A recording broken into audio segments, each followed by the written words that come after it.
Sunday সকালবেলা আমার গোছানো কমপ্লিট। কয়েকটা জিনিস বাইরে আছে, পরে ঢুকিয়ে নেবো শুকিয়ে গেলে। এবারের মতো সব ফাঁকা, জার্নি শেষ। আবার 2 মাস পর আর দেখি নদীর নতুন স্কুল এখন কখন গরমের ছুটি পড়ে।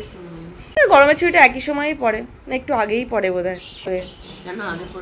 আইসিএসসির আগে পড়ে একটু। কাজ শুরু করে দিয়েছিস? সকালবেলা কাজ হচ্ছে ঘুম থেকে উঠে এদেরকে ডিস্টার্ব করা। আর আজকে এখানে পমফ্রেট মাছ হবে।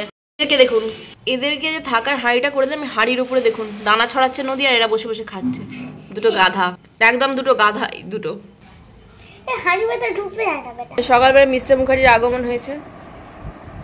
চপের পরে কোল্ড ড্রিঙ্ক।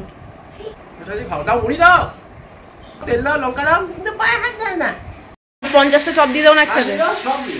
আচ্ছা, এখানে আমি পমফ্রেট মাছের জন্য পেঁয়াজ ভাজছি। ওই পেঁয়াজ টমেটো দিয়ে পমফ্রেট মাছ করব, অল্প করে মশলা করবো আর কি।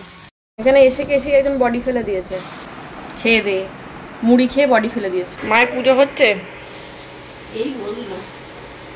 এই যে জামাইয়ের জন্য স্পেশাল, জামাইয়ের পছন্দের পোস্তর বড়া হয়েছে, পটল ভাজা, উচ্ছে ভাজা, কলমি শাক ভাজা হয়েছে। এটা যেহেতু ভাজা ভাজা হবে তাই কষতে অনেকটা টাইম লাগছে, ঠিক আছে? আর একটু টাইম লাগবে। দেখুন টমেটোগুলো গলেনি এখনো, তো এটা হোক আস্তে আস্তে। এটা দেখুন আরামবাগের স্পেশাল, ঠিক আছে? মানে এইখানে পেঁয়াজ রসুনও ইউজ করা হয় না চপে, পেঁয়াজ রসুন ছাড়া। এটা হচ্ছে কুমড়ি, আর এখানে ছোলা ভাজাও দিয়েছে। তো নদীকে স্নান করিয়ে একবারে ড্রেস পরিয়ে দিয়েছি, এখন আঁকা ঝোঁকা নিয়ে বসেছে। আর এখানে আমি বেঙ্গলি কার্টুন দেখছি। মানে একদম মানে গামাখা গামাখা পমফ্রেট মাছের ঝাল করেছে, সর্ষে বাটা দিয়ে নয়, আদা জিরে বাটা দিয়ে। মিস্টার মুখার্জি এসে মুড়ি টুড়ি খেয়ে ভালো করে একটা ঘুম দিয়ে গেছে, নিচে স্নান করতে, এবার পুজো টুজো করবে। আমি ভিডিও এডিটিং করেই বেজে গেল 12টা 40। এরপরে আর কি খেয়ে একটু রেস্ট নেবো, তারপরে 3টে নাগাদ আমরা বেরিয়ে যাবো। মা ঠাকুরের ভোগ দিতে চলে এসেছে। ঠাকুরের ভোগের সমস্ত রেডি হয়ে গেছে। এখানে জামাই খেতে বসেছেন, তুমি মেয়ে খেতে বসেছো। চৈতন্যদেব, কিন্তু তবু চৈতন্যদেব গৌর একবার বললেই তো তাড়াতাড়ি হয়ে যাবে, এটা নামটাও তো তাড়াতাড়ি হয়ে যাবে, সেটা আমাদের চলবে না। আমাদের কোনো শর্টকাট নেই কৃষ্ণের ক্ষেত্রে। কৃষ্ণের ক্ষেত্রে শর্টকাট পাবে না। তুমি যে শর্টকাট পেতে যাও ভোলা মহেশ্বর, না ভোলা মহেশ্বর সব থেকে শর্টকাট। ভোলা মহেশ্বরের মাথা সব থেকে গরম, আর মাথা যার সব থেকে গরম সে তাড়াতাড়ি ঠান্ডা হয়। শিবলিঙ্গে জল ঢালা হয়। ভোলা মহেশ্বর সব থেকে আগে তোমার কথা শুনবে, সব থেকে আগে বর দেয়। কিন্তু কৃষ্ণের কাছে বর পাবে না। বলেছে তো যে তুমি যদি বর পেতে চাও, আরো তো অনেক দেবদেবীরা আছে, তাদের কাছে চাও। আমাকে পেতে চাইলে সেখানে কোনো শর্টকাট নেই, সেখানে তুমি বর চাইবে না। কৃষ্ণকে পেতে গেলে তোমার জাগতিক নিয়মে এই দাও গাড়ি দাও গাড়ি দাও ওসব কোনো মানে নেই। কৃষ্ণকে পেতে গেলে তোমার সব কিছু চলে গিয়ে কৃষ্ণের ওপর তোমাকে নিজেকে বিলীন করতে হবে। যা আছে তাও চলে যাবে কৃষ্ণকে যদি তুমি পেতে চাও। বা সামাজিক সুখ বা জাগতিক সুখ তোমার কাছে থাকবে না। কৃষ্ণকে তুমি তখনই ডেকো। এমনিতে তুমি কৃষ্ণকে ডাকতে পারো, সেটা কিন্তু তাতে তুমি পাবে না, কারণ কৃষ্ণ ঠান্ডা মাথার। কেন ঠান্ডা মাথার ভগবানকে তুমি অত সহজে পাবে না। কৃষ্ণ একদিন ছদ্মবেশে একটা বুড়ি, খুব ঠাকুর ভক্ত, তার কেউ নাই, শুধু একটা গরু আছে, গাভী দুধ দেয়, তাতেই একটু বিক্রি করে একবেলা খায়।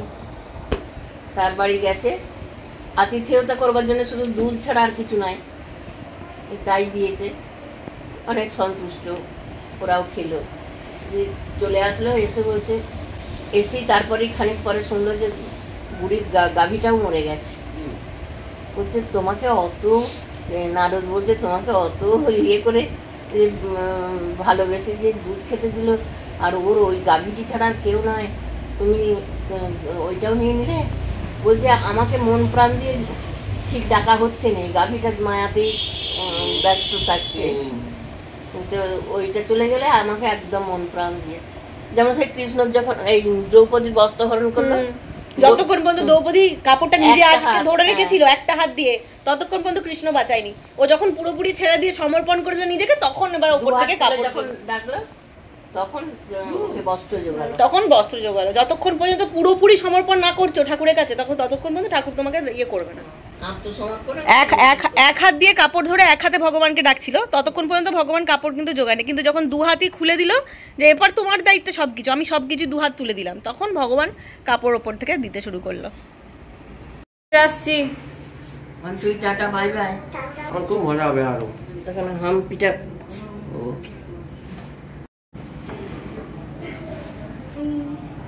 সবুজ সাথীকে নিয়ে পড়েছে এখন। আমরা আমাদের শর্টকাট অবলম্বন করেছি। আপনাদের একটা জিনিস দেখাই, এই যে বাঁশ গাছ, 1 মিনিট, এই যে বাঁশ গাছের নিচেটা দেখছেন, আমরা এখানে আগে খেলতাম এইখানটাতে। আর এই দিক দিয়ে আসতাম, তখন এইসব বাড়িগুলো কোনোটাই ছিল না, পুরো ফাঁকা ছিল। আর এইখানে টুম্পাইদের বাড়িতে 2টো বড় বড় কুল গাছ ছিল। সেখানে মানে ছোটো থেকে আমরা অনেক কুল গাছের প্রতি এত ঝোঁক। সকালবেলা ঘুম থেকে উঠে এখানে চলে আসতাম কুল পাড়তে। সব কেটে দিয়েছে, মানে সবাই এত ঝামেলা করতো কুল নিয়ে, সেখানে কেটে দিয়েছে সব, এখন আর নেই কিছু। নদী, আমার হাত ধরো, মেন রাস্তা আসছে। দিকে এখানে প্রণাম করলাম, এবার যাচ্ছি আবার মিস্টার মুখার্জির গাড়িতে চাপতে। আচ্ছা, আমরা এখান থেকে এই দিকে জেনারেলি যাই, বাট এই দিকে আমরা যাব না।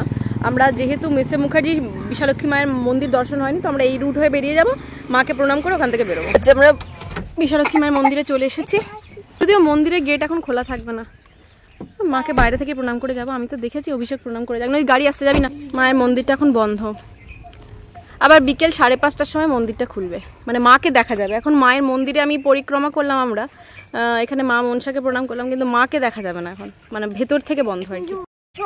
হ্যাঁ, আমি মা মনসাকে প্রণাম করছি, আর পাশেই একটা সাপ। অনেক জায়গায় যাই ঘুরতে বেড়াতে, যাওয়ার আসবার পথে অটোমেটিক্যালি বাইরে চোখ চলেই যায়।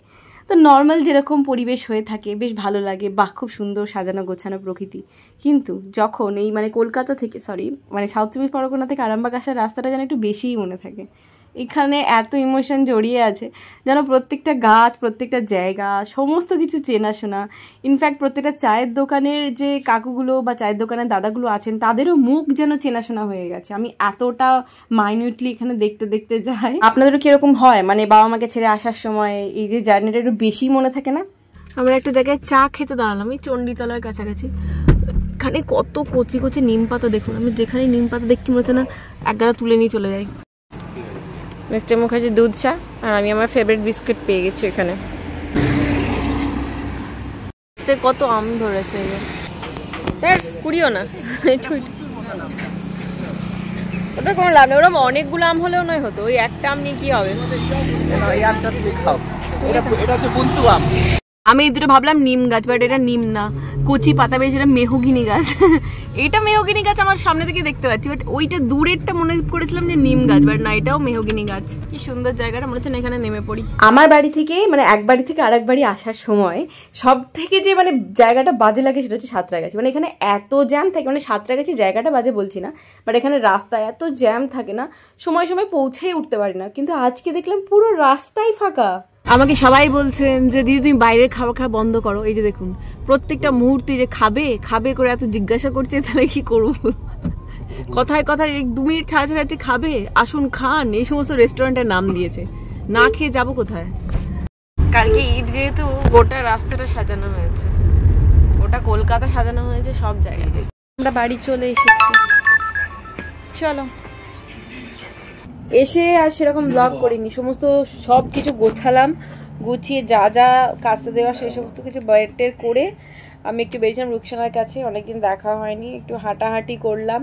কালকে এখানে ঈদ, তো আমাদের প্রচুর ইনভিটেশন আছে, তো সেখানে যাবো আর কি। আর রুকসানার সাথে দেখা তো হলো, রুকসানার বাড়িতে প্রথমে যাবোই, তারপরে আস্তে আস্তে সবারই বাড়িতে যাব। এখন বাজে রাত্রি 10:30, আজকে তাড়াতাড়ি ঘুমিয়ে পড়ার প্ল্যান আছে, কারণ কালকে যেহেতু ঈদ, আনসুরা মাসের ছুটি, তো সকাল সকাল কাজগুলো সেরে নেবো, নাহলে না সবার বাড়িতে যেতে, এর আগের বারে যেরকম হচ্ছে সবার বাড়িতে যেতে দেরি হয়ে গেছিলো, সবাই ফোন করছিলো কি রে আসবি না, কত দেরি করবি, এই করবি। তো সেই জন্য কালকে সকাল সকাল সমস্ত কিছু সারবো। তার মধ্যে টুকটাক পরিষ্কারেরও ব্যাপার স্যাপার আছে, একটু তাড়াতাড়ি শুয়ে পড়ছি, ঠিক আছে? তো কালকে সকালে দেখা হচ্ছে।